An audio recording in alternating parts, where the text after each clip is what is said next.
할렐루야. 반갑습니다. 이스라엘과 한국이라고 하는 두 나라는 오랜 역사의 고난의 민족으로서 역사의 맥락을 같이 하고 있는 나라입니다.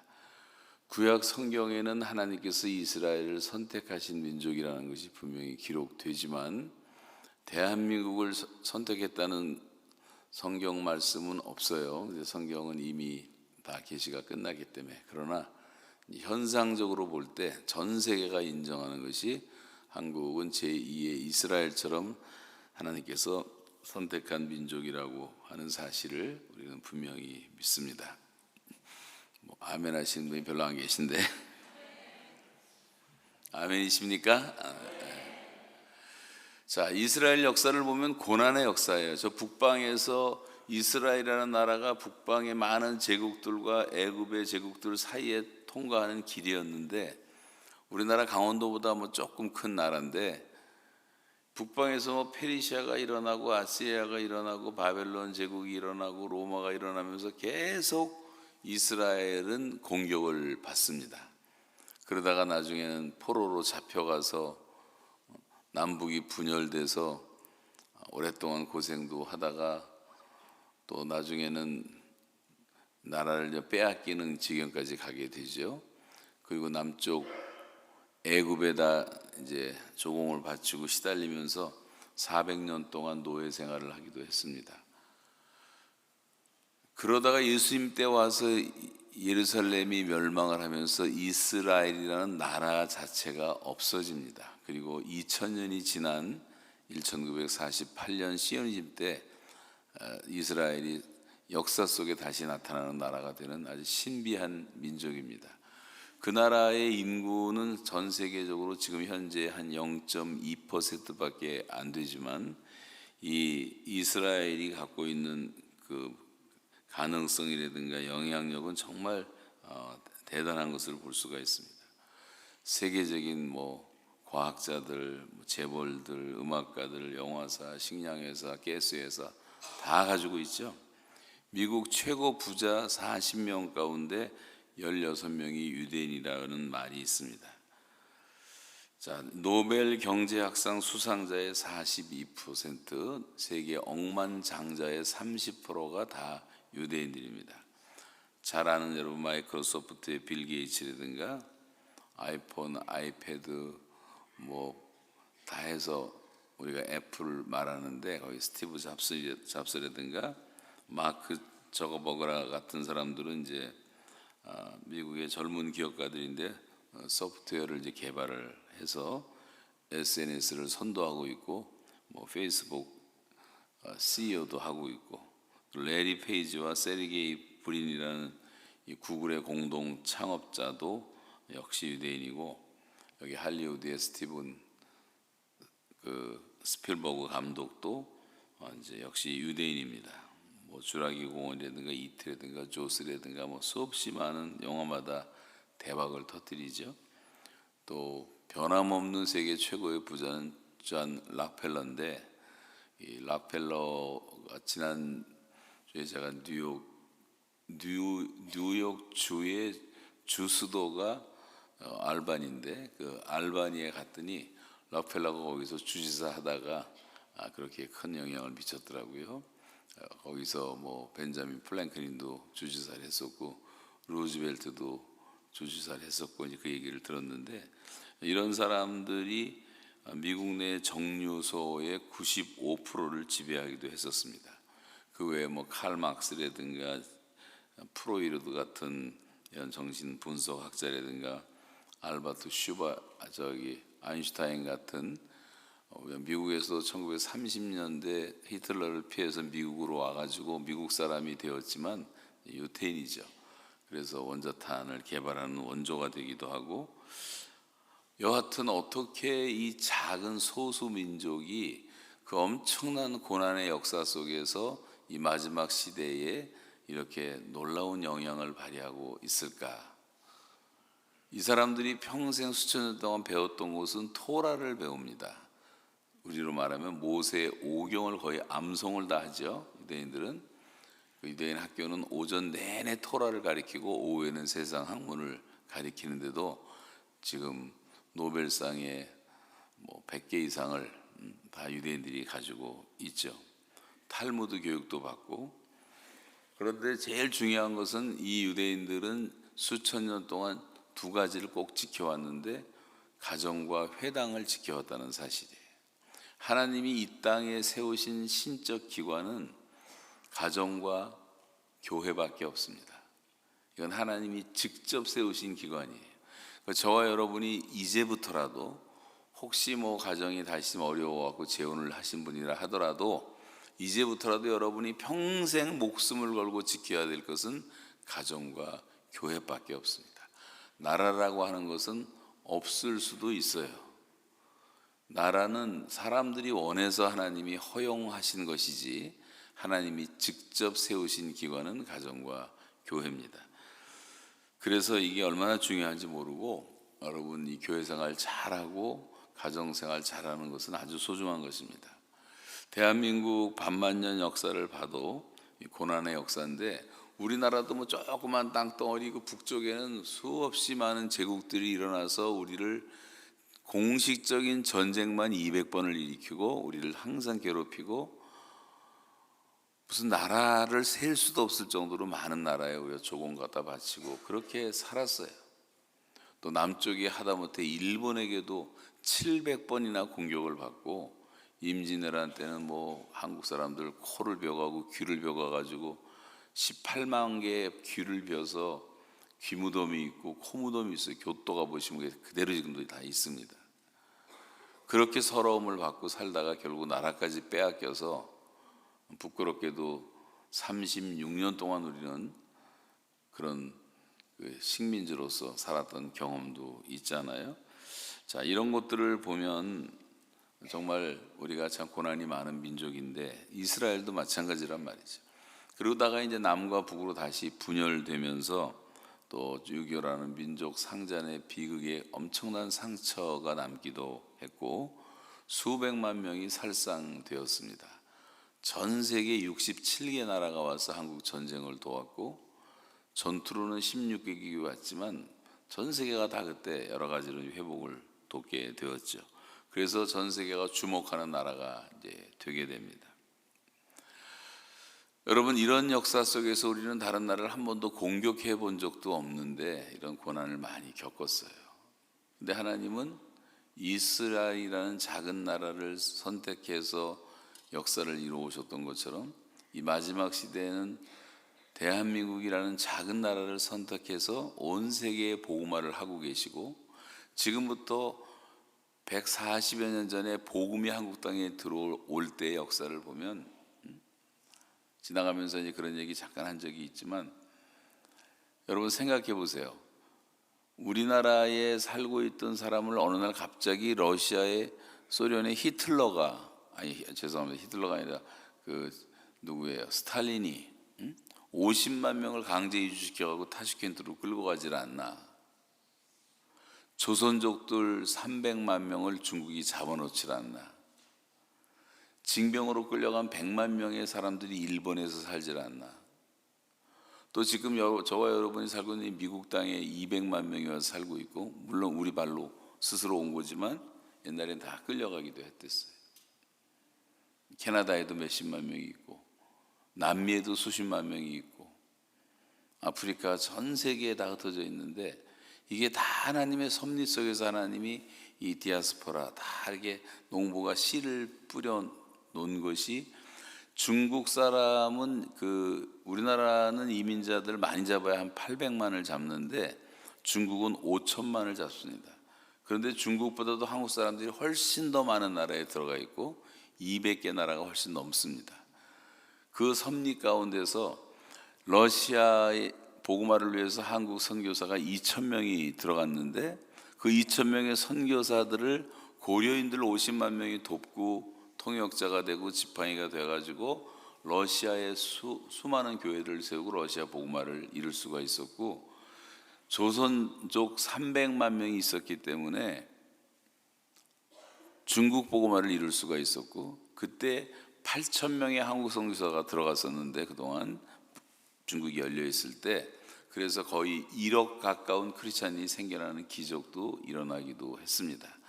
일본 땅은 그렇게 복음이 전파되지 않음에도 불구하고 지금도 그 가 있는 한국 사람들이 전도하고 2,700명의 선교사들이 거기서 그 원수의 나라였던 일본 땅에서 사랑의 복음을 전하고 있고, 그뿐입니까? 지금 북미에 죽어가는 미국 교회들을 살리는 교회가 한인교회고, 한인교회가 지금 5,000개가 생겨나고 있어요. 캐나다 땅에도 수백 개가 있습니다. 뭐 PCC라든가 PCUS라든가 감리교 UMC라든가 다 죽어가는 교회들을 한국 교회가 많이 지금 부흥을 일으키고 있어요. 하나님이 한국 교회를 미국 땅에서 쓰고 계시고, 유럽도 마찬가지고, 프랑스 가보니까, 영국 가보니까 한국 2세들 1.5세들이 다 교회들을 맡아서 하고 있는 것을 많이 보게 되었고, 남미의 부흥을 일으킨 것도 한국 교회가 부흥을 일으킨 것이고, 하나님이 이 작은 민족을 통해서 이 세상을 복음화시키는 제사장 민족으로 사용하고 있는 것이 현실이기 때문에 아무도 부인할 수가 없는 거예요. 아직까지는 그래도 전 세계의 가장 강력한 기독교는 한국 기독교라고 알려져 있어요.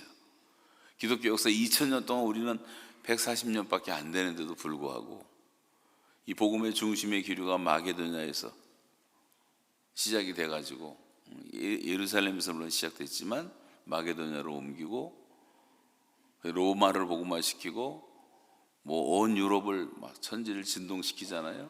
그 중심의 기류는 영국으로 갔지만 덴마크에서도 독일에서도 스위스에서도 다 개혁들이 일어나고, 그래서 그 기류가 이제 다시 미국으로 넘어오면서 대선교 시대가 열리게 됩니다. 그 복음의 중심의 기류가 수백 년 여기 머물면서 온 세상을 복음화하고, 아직도 미국이 이제 선교사가 제일 많죠. 근데 신기한 것은 그 다음으로 많은 게 한국이 되는 거예요. 일본도 아니고 중국도 아니고 한국 땅의 복음의 중심 기류가 머물고 있는 것이고, 하나님이 지금도 일하고 계십니다. 그런 섭리 가운데서 지금 우리가 살고 있는 바로 이때가 한국 민족 반만년 역사 가운데 가장 중요한 어떤 기로에 놓이게 돼요. 요즘 한국 소식을 들으면서 마음 아파하는 분들도 많이 계시는데, 너무 그렇게 아파할 필요는 없는 게, 다 그런 시련을 통해서, 그게 뭐 갑자기 된 일도 아니고, 박정희 대통령 때도 그랬고, 이승만 때도 그랬고, 이명박 때도 그랬고, 박근혜 때도 그랬고, 다 우리가 최루탄 가스 마시면서 민주화한다고 투쟁하면서 그렇게 이제 산업화도 되고 민주화도 되고 발전해 왔는데, 지금 이제 이 공산당의 마지막 발악 때문에 지금 한국의 심각한 문제의 원인은 중국 공산당이에요. 중국 공산당이 그동안 우리가 부흥되고 돈 많이 벌고 그냥 세계를 돌아다니면서 여행하면서 이제 겉멋만 들어가 그럴 때 이 공산당이 계속 침투를 한 겁니다. 또 주사파, 주체사상파라는 거는 이제 김일성을 신으로 믿는 인간이 신이다, 그리고 사람이 주인이다고 하는 인본주의의 상징 같은 사상인데, 그게 들어와 가지고 이제 한국에서 판을 친 건데, 한국 교회는 전도운동을 일으키고 제자훈련을 한다고 했지만 돈이 많아지면서 한국 교회가 제자훈련을 한다면서 맨날 옷 로비 사건이나 일으키고 막 이렇게 시끄러웠을 때, 이놈들은 침투를 해갖고 서울대학교 다니던 애들이 다 때려치고 노동 현장에 들어가서 노동자들하고 살면서 라면 먹어가면서 거기서 실제 제자훈련을 한 거예요. 걔네들이 한 내용이 뭐냐면 다 김일성 회고록을 읽는다든가, 또 인민들 속에서라고 하는 8640일 동안 김일성이가 집에도 안 가고 근 23년 동안을 인민들과 살면서 그렇게 지도한 위대한 지도자다라고 쓴 책이 200권이 있어. 그 다음에 빨치산 역사가 중요하기 때문에 빨치산 참가자들의 회상기라고 하는 13권으로 된 책이 있어요. 제가 그걸 다 읽어봤거든요. 그걸 읽으면서 제가 느낀 게, 김종숙에 대한 책도 3권이 있고, 너무 기가 막히게 잘 쓴 거예요. 책들을 다 다 감동이 되고 눈물이 날 정도. 그거 하나하나 몇 개 소개하면 재밌는데 지금 시간이 없어요. 그런데 그게 만수대 창작사라는 데다가 다 그 작가들, 화가들 다 모아놓고 거기서 그걸 다 쓰게 해가지고 그것을 국민 교과서로 만들어서 이제 훈련시키는 내용인데 70~80%가 다 거짓말입니다. 소설을 쓴 거예요, 소설. 김일성은 그런 인물이 아니에요. 김일성은, 제가 파악한 김일성은 천사의 탈을 쓴 악마예요. 김정일은 그 다음에 악마 같은 인간이고, 이 김정은이는 아주 못됐고 무식하고 철없는 그런 사탄 같은 존재고, 이게 북한은 악이 지배하는 나라가 되어버렸어요. 하나님이 없는 나라가 됐고, 여러분 영상 첫날 보신 것처럼 그 김일성 동상만 43,000개가 세워진 나라가 됐고, 이거는 완전 종교가 된 거예요. 주체교가 된 거예요. 2천만 광신도를 거느리고 있는 주체교가 바로 북한의 실상이란 말이에요. 영적인 안목으로 보지 않으면 이게 풀리지가 않아요. 38선은 군사 분계선이 아니에요. 이건 영의 분계선이에요. 영적 대치예요.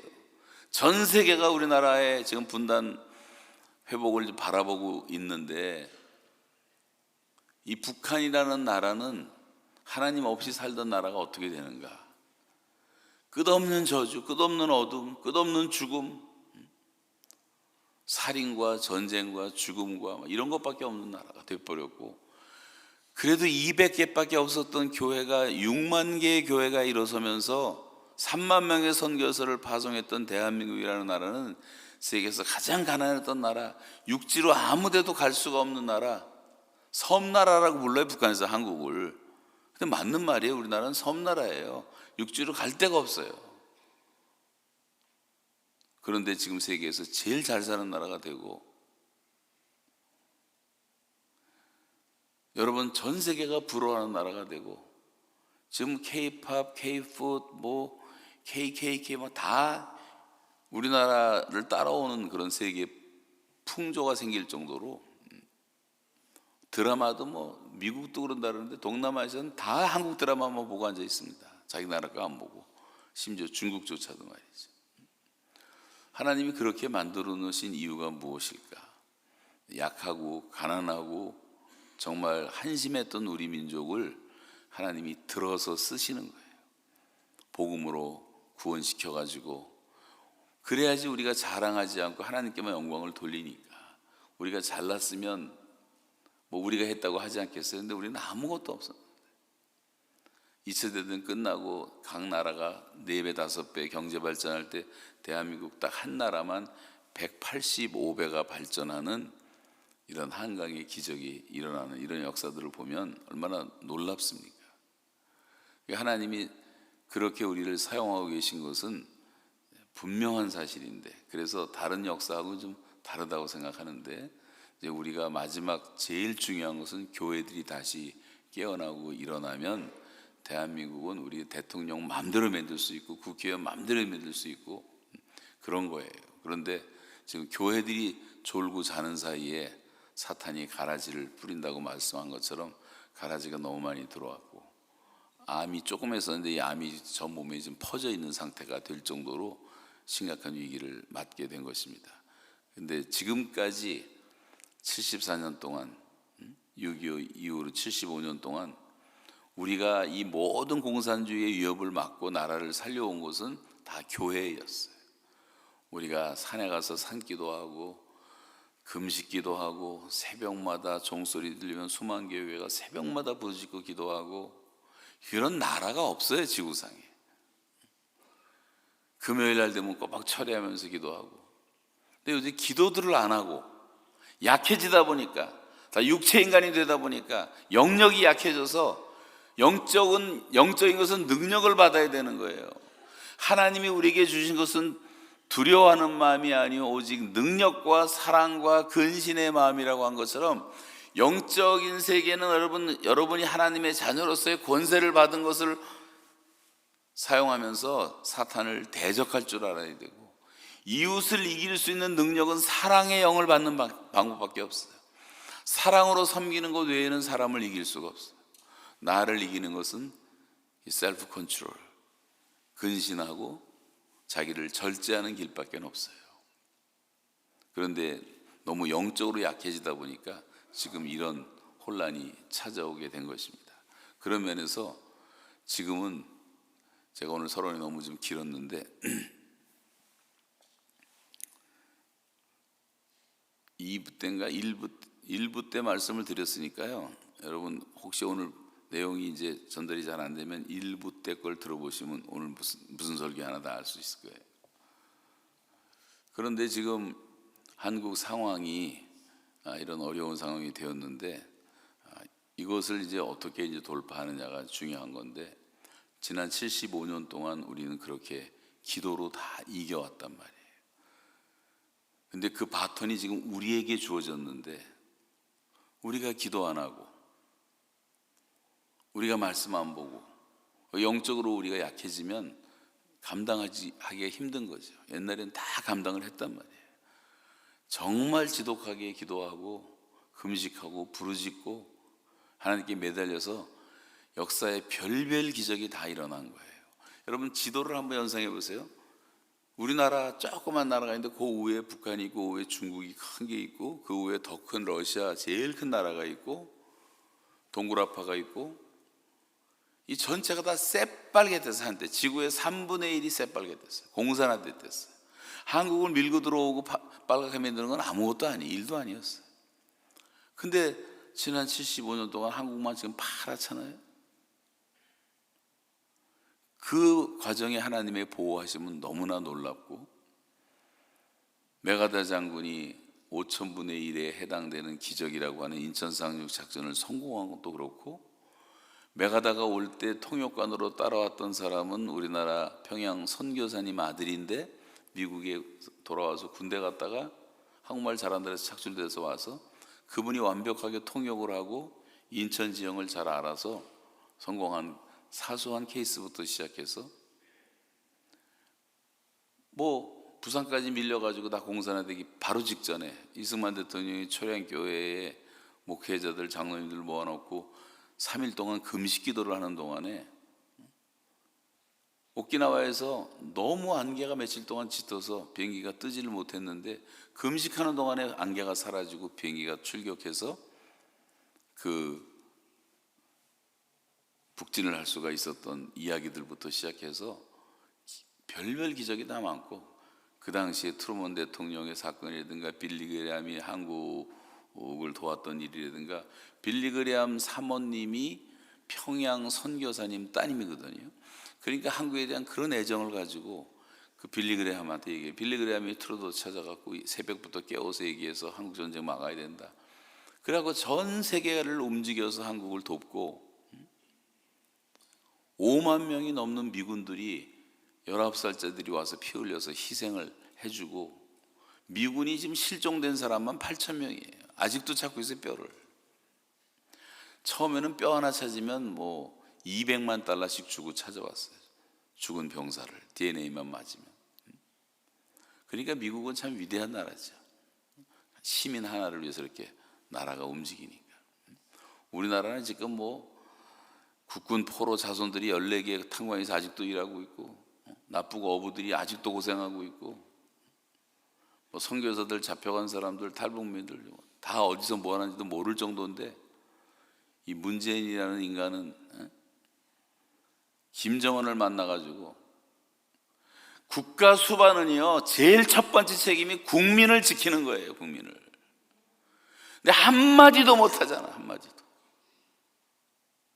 인권 변호사라는 인간들이 다 그 짓들을 하고 앉아있어요. 제가 이름을 거론해서 미안하지만 전 사람으로 보질 않아요. 그런 것들. 나라를 망치고도 엄청나게 망쳐놨어요. 우리나라. 지난 몇 년 동안에 빚이 1,300조가 넘었어요. 지금 400조밖에 안 되던 빚을 4년 만에 다 망쳐놓고 계속 파퓰리즘하고 이대로 가다가 캄보디아처럼 되고 베트남처럼 되고 베네수엘라처럼 되고 그리스처럼 되고 아르헨티나처럼 되는 꼴을 우리가 지금 보고 있단 말이에요. 그런데 이 어려울 때 나라를 살리는 사람이 누구냐? 성경에 보면 이스라엘이 그런 어려움을 당할 때마다 나라를 살렸던 사람들은 다 해외에 살던 사람들이었어요. 요셉도 그렇고 다니엘도 그렇고 에스더도 그렇고 느헤미야도 그렇고 해외에 있던 동포들이 일어나서 다 나라를 조국을 구했단 말이에요. 우리나라도 이승만 대통령과 마찬가지지만 지금 이 800만 디아스포라가 지금 일어날 시간이에요. 대한민국을 여러분과 제가 살려야 되고, 저도 40년 이민 생활을 하고 있지만 우린 저절로 애국자가 되잖아요. 저는 카나다 와서 제일 먼저 자동차 산 것이 포니를 사서 포니. 그래도 나라도 하나 팔아주자. 그 다음에 또 나오더라고요. 엑셀을 샀어. 그 다음에 스텔라 샀어. 그 다음에 또 무슨 그 밴 같은 거 하나 샀는데 28년 동안 저는 한국 차만 탔어요. 너무 포드도 타고 싶고 다 타고 싶은데 그래도 나라도 하나 팔아야 되지 않냐. 웃기는 얘기지만, 그리고 한 28년 지났는데 한국 차가 너무 좋아지는 거예요. 옛날엔 비 오면 다 서 있는 게 한국 차였어요. 그래서 내가 안 팔아줘도 되겠다는 생각이 들어서 제가 그렇게 사고 싶었던 포드의 익스플로러를 타고 이제 다녔는데, 지금 우리가 외국에 나오면 다 나름대로 애국자가 되잖아요. 유명한 말, 우리가 맨날 듣는 말이 있는데, 목사님들이 하시는 말 가운데 기독교는 국경이 없지만 기독교인에게는 조국이 있다는 말이 있어요. 기독교는 모든 걸 다 초월합니다. 다 초월해. 인종도 다 종교도 다 초월하는데 기독교인이기 때문에 우리에게는 조국이 있는 거예요. 내가 태어난 나라가 있는 거예요. 어머니 같은 내 조국이 있는 거예요. 모세는 그래서 내 조국이, 내 이스라엘이 구원받기 전에는 차라리 내 이름을 생명책에서 지워달라고까지 기도를 해요. 사도 바울은 내가 그리스도에게서 끊어져 저주를 받을지라도 내 민족이 구원받기를 원한다고 그렇게 애걸복걸하면서 신약에서, 로마서에서 기도하고 있잖아요. 우리나라의 시문이라는 시인은 해방을 앞두고 일제 밑에 있으면서 그날이 오면이라는 시를 쓰지 않습니까? 그날이 오면 나는 나의 가죽을 벗겨서 북을 만들어 경축의 행렬에 앞장서고 싶다. 일제하에서 얼마나 해방을 사모했으면 그날이 올 수만 있다면 나는 내 가죽을 벗겨서 북을 만들어서 경축의 행렬에 앞장서겠다. 그런 애국자들이 있어서 우리나라에도 해방이 온 것이고, 그렇다면 우리는, 저와 여러분은 하나님 나라의 꿈을 꾸는 사람들인데 어떤 희생을 치러서라도 대한민국이 정말 복음화된 나라, 또 북한까지 복음화해서 복음화된 통일조국의 꿈을 반드시 이루겠다는 이런 간절한 갈망과 꿈과 헌신을 가지고, 열정을 가지고 사는 사람이 지금 얼마나 있느냐 하는 거예요. 옛날엔 기독교인이 1%였을 때 우리나라를 2번 살려놨는데 지금 기독교인이 강남에는 40%로 말하고 우리나라 국회의원의 지금 52%가 자기가 크리스찬이라고 등록을 했어요. 다 정치적인 목적을 갖고 한 거지만, 그런데 세상이 왜 이렇게 안 변하고, 세상의 빛과 소금이 아니라 교회가 어둠이 됐고 교회가 부패했기 때문에 세상을 변화시키지 못한 것 아니겠습니까? 그래도 아직 순수하게 남아있는 신앙이 제가 볼 때 이민교회가 그 신앙을 지키고 있단 말이에요. 여러분의 역할이 굉장히 중요한 거예요. 그래서 여기서 운동이 다시 일어나야 됩니다. LA 같은 데는 아주 대표적인 도시이기 때문에 강력한 운동이 일어나서 한국을 다시 살리는 운동이 일어나야 되고, 여러분이 이 원격 사격을, 지원 사격을 해줘야 된단 말이에요. 그런 것을 제가 요즘 들어가서 많이 느끼고 있어요. 우리나라 기독교인이 1%였을 때, 일제시대에 있었을 때 국산품 애용을 시작하고 술 먹다가 다 망하고 첩질하다가 망한 나라.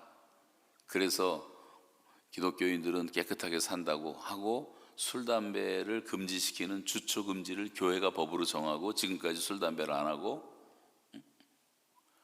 술 먹다 망했으니까.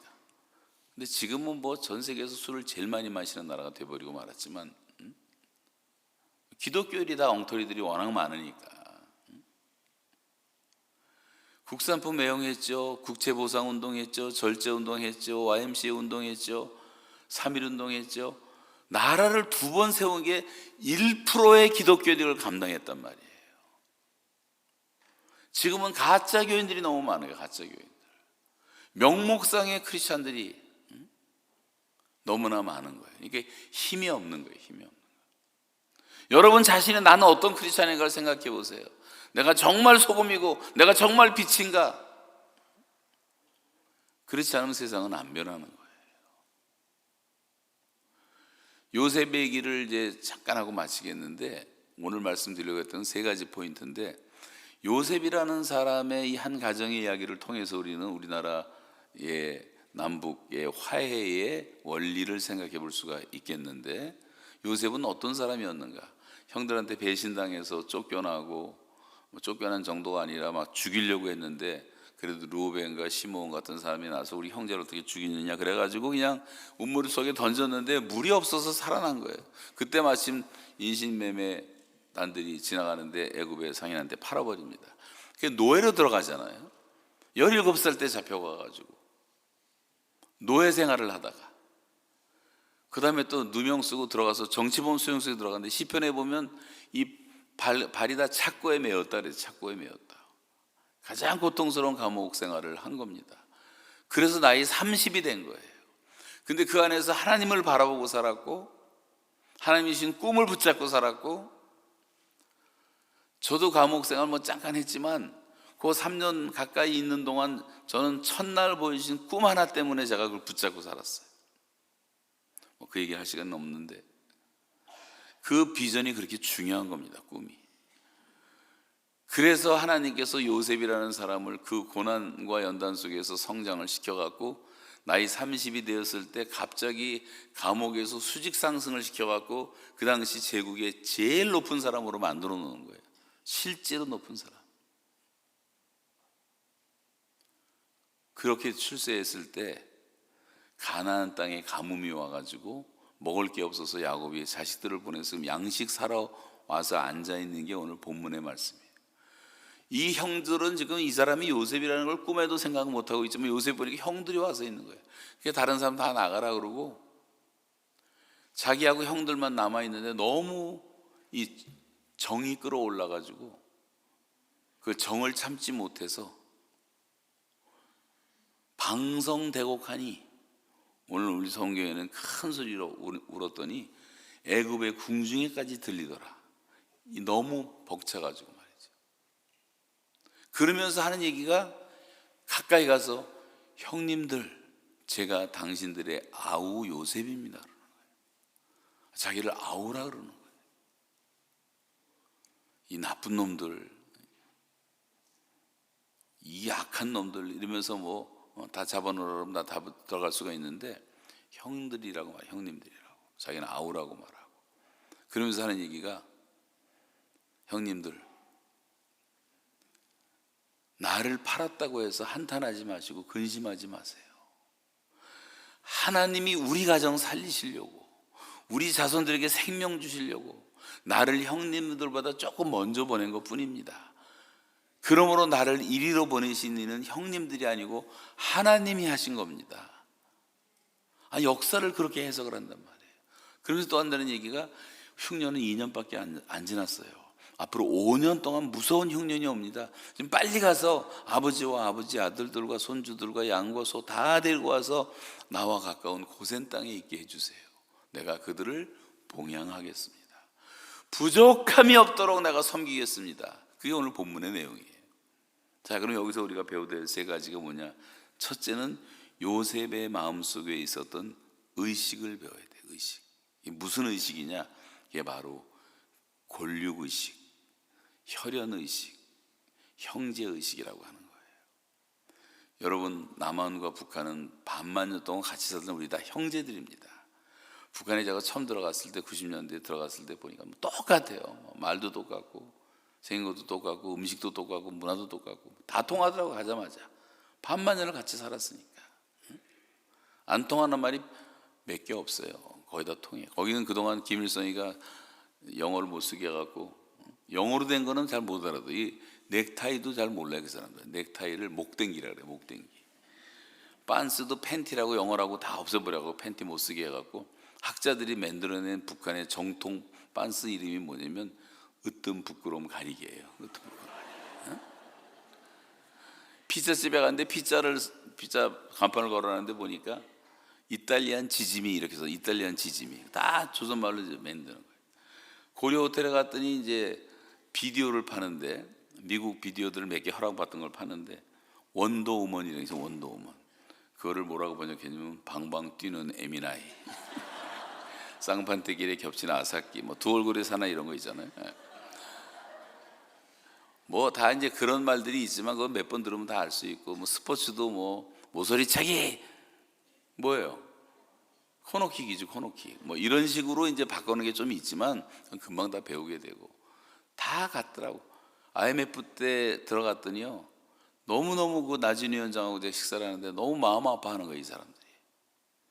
이 북조선 남조선 너무 안 됐다고, 빨리 회복돼야 되는데. 아니 중국에 갔을 때는 이 남조선 까불다가 저렇게 됐다고 쌤통이라고 아주 오히려 우리나라의 고난을 즐기는데, 북한에 들어갔더니 이 사람들이 같은 마음을 가져주더라고요. 다 우리 형제들입니다. 여러분, 거듭 말씀드리지만 북한에 사는 사람들 가운데 2,000명 정도만 중앙당 요원들만 악인들이에요. 그것은 악의 축들이에요. 이것들이 2천만 우리 북한 주민들을 노예로 삼고 있는 건데, 이 2천만 북한 주민들은 죄가 없어요. 거기서 태어난 죄밖에 없는 거예요. 여러분과 제가 거기서 태어났으면 우리도 그렇게 사는 거예요. 그래서 이거를 볼 때 같이 보는 착시현상에서 벗어나서 기도하실 때도 이 악의 축들은 빨리 무너지도록 하나님의 공의로 심판하시도록 기도하시고, 이 2천만 백성들에게 빨리 자유와 생명을 주시도록 여러분 기도해야 될 줄로 믿습니다. 이게 다 우리 형제란 말이에요. 형제들. 형제라는 의식이 있으면은 화해가 가능한 거예요. 형제 의식이 없었던 아담의 아들 누구예요? 가인과 아벨은 형제를 죽이는 사람들이었지만 그건 사탄이 역사한 거예요. 그러나 아브라함은 자기 조카 롯을 데리고 가나안 땅에 들어가서 수없이 많은 시련과 어려움을 겪었지만 관계가 깨질 수밖에 없는데 끝까지 안 깨진 이유, 욕심 부리는데 땅도 다 양보하고, 네가 우하면 내가 좌하고 네가 좌하면 내가 우하겠다. 또 포로로 잡혀가고 318명 들어서 다 끄집어내지요. 소돔과 고모라에서 멸망당하게 된 것도 기도해서 다 천사들 통해서 끄집어내지요. 그때마다 성경의 기록이 뭐냐면 아브라함의 마음속에 있었던 바로 이 골육의식, 너와 나는 골육이라, 우리가 서로 싸우지 말자. 여러분, 이 골육정신 하나만 가져도 남북은 화해가 시작될 수가 있습니다. 지금부터 여러분 빨갱이, 오랑캐, 괴뢰군, 철천지 원수 이런 말들 우리가 없애야 돼요. 믿는 성도들부터. 세상을 똑바로 보는 눈이, 여러분 진짜 세상을 바로 보는 눈이 열리는 것은 예수 안 믿는 사람들까지도 다 형제처럼 보이는, 이건 미래의 형제지요. 하나님이 보실 때는 양은 두 종류밖에 없어요. 우리 안에 있는 양과 우리 바깥에 있는 양일 뿐이에요. 이 사람들도 회개하고 우리 속에 들어오면 다 우리 같은 양이 되는 거잖아요. 그리고 형제를 보는 눈이 열려야 된단 말이에요, 우리가. 그래서 그렇게 기도를 시작하셔야 돼요. 야곱과 라반의 관계도 악성 관계고, 그냥 사기 7단과 사기 10단이 그냥 머리 굴려가면서 하는 내용들이 성경에 꽉 차 있는데, 라반이 자기 조카가 왔다고 해서 얼마나 좋아합니까? 야곱이 왔을 때. 근데 그 다음에 머리가 돌아간 게 이놈을 어떻게 노동을 착취해서 내가 부자가 되겠는가 해가지고 보니까 야곱이 너무 자기 딸 라헬을 사랑하니까 그냥 7년 동안 내 밑에서 일하면 라헬 주겠다, 죽도록 일하잖아요. 라헬을 너무 사랑해갖고. 근데 결혼식 하고 보니까 뭐 레아를 준 거예요. 그래서 또 변명하기를, 이 지방에서는 작은 딸이 먼저 시집가는 법이 없어, 그러는 게 네가 이해하고 내 밑에서 7년만 더 일해, 그럼 내가 너한테 모든 거 다 주겠다. 그래서 20년을 받다는 아람에서 그게 보냈잖아요. 죽을 고생하고 뭐 다 못 뺏기고 월급 다 도둑질 당하고 너무 화가 나서 참다 못해 도주하지 않습니까? 가족들 다 데리고 삼촌이 멀리 여행 간 사이에. 근데 뭐 라헬이 임신해서 잘 걷지를 못해갖고 나중에 잡히잖아요. 다 죽게 됐어요. 아주 진짜 르비딘까지 훔쳐가서 죽이려고 달려왔는데 결론은 죽이질 않고 거기서 평화조약을 맺고 손주들을 하나하나 다 축복해서 보내는 그 장면에 나타나는 감동적인 게 뭐냐면 너와 나는 골육이라. 이 골육 정신이 삼촌에게 나름대로 있었기 때문에 그런 살인하지 않았단 말이죠. 우리가 이 형제라는 의식이 있으면 이런 어려움을 극복할 수가 있는 거예요. 여러분, 북한과의 관계에서 우리가 배워야 될 첫 번째 것이 의식의 변화가 일어나야 된다. 두 번째는 관점의 변화인데, 아까 말하는 거 보세요. 형님들 근심하지 마, 한탄하지 마세요. 하나님이 나를 여기 보낸 겁니다. 형들을 원망하지 않잖아요. 형들이 다 팔아먹었는데도. 여러분, 우리나라 역사를 보면 70년 동안 지금까지 우리는 좌파 우파로 갈라져가고 지금 아주 절정에 달았는데 왜 나라가 이렇게 됐느냐? 한쪽에서는 미국 놈들 때문이다. 미국 놈 점령군이다. 뭐 이재명 같은 것들은 맨날 미군이 점령군이래. 벌써 여러분 대통령 감옥에 집어넣고 벌써 미군 철수를 얘기하고 있잖아요. 이것들은 완전히 미국을 그렇게 보는 거예요. 그리고 중국 몽을 꾸고 중국에 붙어 있는 거예요. 곧 망할 중국을 붙잡고 있는 거지. 또 한쪽 사람들은 아니다. 중국 놈 때문이다. 그래갖고 미국을 붙잡아서 한미동맹이 최고다. 한미동맹이 하나님이야. 물론 미국이 우리에게 제일 고마운 나라이지만 우리는 하나님을 믿어야 되는데 너무 미국을 또 의지한단 말이에요. 여러분도 그래서 여기까지 이민 오신 거 아니에요? 옛날에 미제 대리미 쓰고 미제 초콜릿 먹다가 미국 좋은 줄 알고 와서 세탁소에서 죽도록 고생하고, 아예 라운드리를 어떤 사람이 넌더리라도 넌더리 간다. 지금 한국은 미국에서 카나다에서 왔다 그러면 불쌍히 여기서 밥 사줘요. 옛날에는 우리가 다 사줬는데. 여하튼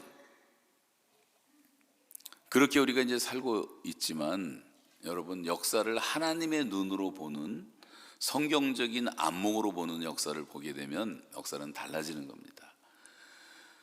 하나님께서 어떤 섭리를 갖고 계시지 않겠어요? 역사를 주관하시는 분이 하나님이시고 우리의 머리털 하나도 세신바되고 참새 한 마리도 하나님 허락 없이 떨어지지 않는 하나님의 주권을 우리가 믿는다면 우리나라의 고난의 역사는 우연이 아니에요. 하나님께서 언젠가 우리 민족을 들어서 이 고난을 통해서 정금처럼 만들어가지고 온 세상을 복음화시키려고 하는 어떤 우리가 알지 못하는 섭리 가운데 이 70여 년의 이 시간들이 지나가고 있고, 지금 우리가 이번에 80년이잖아요. 80년 시간은 다 된 것 같아요.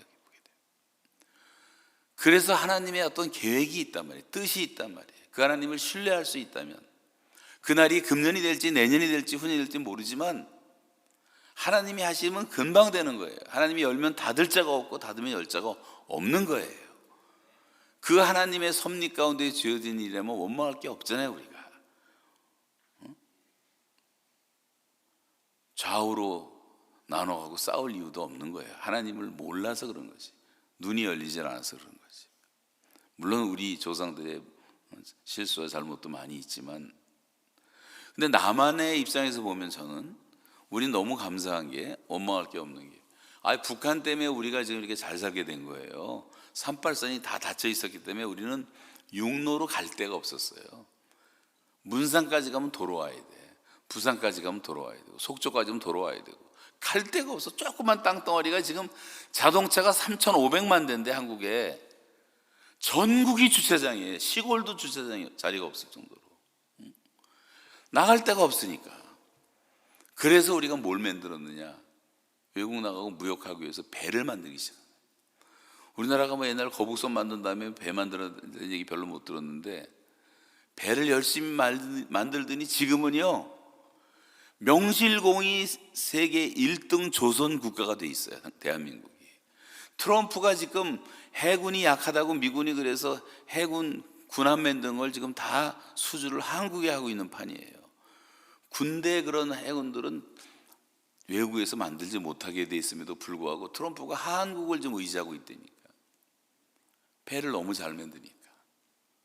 지금 태평양에 떠 있는 이 예배당보다 더 큰 배들의 60% 이상이 다 메이드 인 코리아예요. 코리아. 우리도 모르는 사이지 뭐 엄청난 나라가 된 거예요. 거기다 뭐 반도체 1위 국가죠, 뭐 스마트폰 2위 국가죠, 인터넷 1위 국가죠. 지하철도 뭐 기가 막히다. 내가 지하철 익히는데 2년 걸렸어. 2년. 지하철이 너무 잘 돼 있어. 요번에 캐나다에서 지하철 타고 뉴욕에서 타보니까 이거는 후진국이야. 대한민국이 엄청 발전해 있단 말이에요. 북한이 닫혀져 있었기 때문에 열심히 일하고 허리띠 조라매고 일하고 사우디 가서 일하고 월남에 파병해서 일하고 피 흘리면서 일하고 독일에 가서 독일 사람 시체 닦으면서 번 돈 보내고 박정희 대통령 처음에 소독이 왔을 때 다 울음바다가 되잖아요, 사람들이. 그 나라를 일으키고 경부고속도로 그 반대하는 그 좌파들이 얼마나 반대했습니까? 그런데 그 경부고속도로가 뚫어짐으로써 우리나라가 산업화되기 시작하고 급속하게 발전하기 시작하고, 그거는 아무것도 아니고 제일 고마운 거는 북한이라는 게 있었기 때문에 우리나라에 기독교가 왕성하게 된 거예요.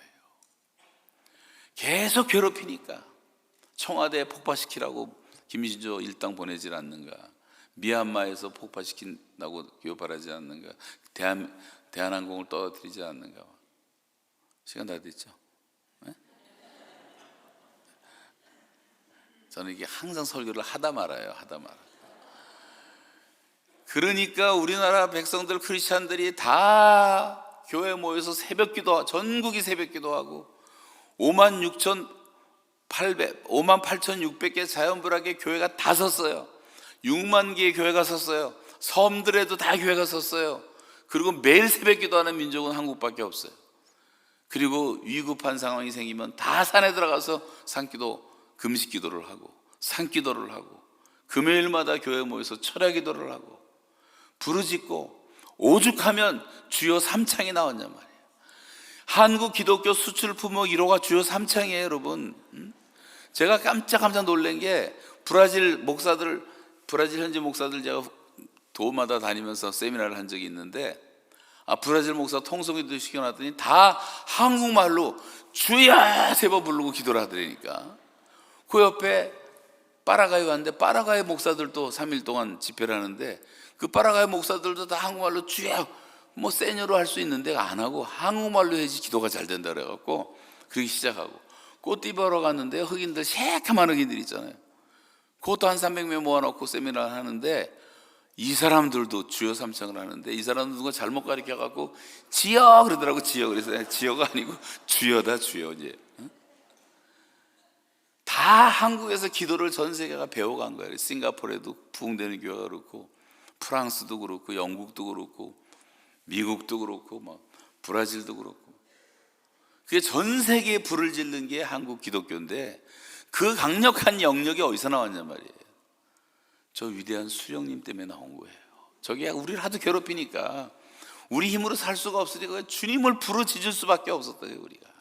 그러니까 하나님이 역사하셔가지고 세계에서 가장 강력한 기독교 국가가 대한민국, 한때는 전 세계 제일 큰 교회 26개가 다 한국에 있었어요. 아직까지도 한국은 가장 강력한 기독교입니다. 이 정신을 잃어버리기 전에 우리가 다시 한번 일어나서 기도하면 하나님께서 우리 민족을 제사장 민족으로 사용하지 않겠습니까? 이 기회를 놓치면 기회는 지나가는 거예요. 해는 지는 거예요. 문은 닫히는 거예요. 그런 일이 생기기 전에 우리가 다시 이 기회를 잡아야 돼. LA에서 이런 부흥이 일어났으면 좋겠습니다. 그러니까 하나님의 안목에서 보면 우리가 다 감사한 거예요. 감사한 거. 누구를 뭐 핑계댈 것도 없고 원망할 것도 없어요. 요셉은 단 한 번도 원망이 없어요. 오기가 없어요. 불평이 없어요. 하나님이 나 먼저 보낸 것뿐입니다. 그리고 태도가 다르잖아요. 태도가 도와주는 거예요. 강자가 약자를 좀 도와줘. 빨리 가서 아버지 데려와서 내가 섬기겠다, 봉양하겠다 그러잖아요. 강자의 강점은 약자의 약점을 담당해 주는 게 항자예요. 우리나라는 졸부들이 많아가지고 부동산 땅 때문에 지하철 옆에 생겨서 집 몇 채 가진 사람들이 다 목에 힘주고 돌아다니면서 온 세상에 나쁜 짓만 하고 돌아다니는 인간들이 많은데, 여러분, 그런 천박한 부자가 되면 안 돼요. 천박한 민주주의가 되면 안 돼요. 천박한 자본주의가 되면 안 돼요. 미국은 그래도 이 3,000개의 대학교, 수천 개의 병원들을 다 도네이션으로 짓잖아요. 다 헌금해서 짓고. 이 자본주의가 무너지지 않는 이유는 기독교 정신 때문에 무너지지 않는 거예요.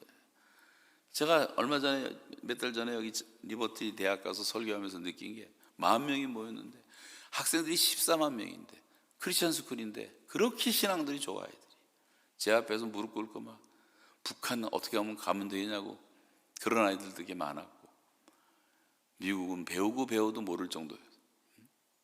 그런 기독교 정신 때문에 그래서 트럼프가 다시 기회를 얻게 되고 미국이 다시 살아날 기회를 이제 갖게 되지 않습니까? 우리나라도 이 회복이 빨리 와야 되는 거예요, 지금 다시. 그래서 이것을 위해서 기도해주고, 미국이 전 세계를 아직도 섬기고 전 세계 구제의 70%를 미국이 담당하고 있는 것처럼 대한민국도 이제 다 구제를 많이 해요. 엄청나게 많이 합니다. 그래서 이런 것도 확산돼 가야 되겠고 도와야 되겠고, 북한은 워낙 약자고 너무 못 살기 때문에 대한민국은 최고의 강자이기 때문에 우리가 북한을 섬겨줘야 되는 거예요. 북한 좀 돈 논다 그러면 알레르기 현상이 있는 사람들인데 그러면 안 돼요. 원수라도 줄이면 먹이고 목마르거든 마시우게 하라고 주님 말씀하시고, 생존권은 무조건 보장해야 되는 게 성경의 가르침이고 인도주의라면 크리스찬들은요, 정권이 바뀐 데서 움직이면 안 돼요. 제가 북한을 막 한없이 도와줄 때 어떤 사람 나보고 빨갱이라 했어. 북한 군대도 먹인다 그래요. 근데 북한에 감옥에 들어가니까 빨갱이 낸 사람도 아무도 없어. 인간이라는 게 다 변덕스러운 거예요. 우리는 오직 하나님의 말씀대로만 살면 되고 예수 그리스도께서 보여주신 모범을 좀 흉내내면서라도 따라가는 게 크리스찬의 길이란 말이에요. 여러분, 흔들리지 마시기 바라고 말씀대로 사시기 바랍니다. 그리고 나라와 민족을 위해서 더 많이 기도해 주시고 요셉처럼 화해의 중재자가 돼갖고 평화로운 통일이 오기까지 그렇게 함께 힘써 주시기를 주님의 이름으로 부탁합니다.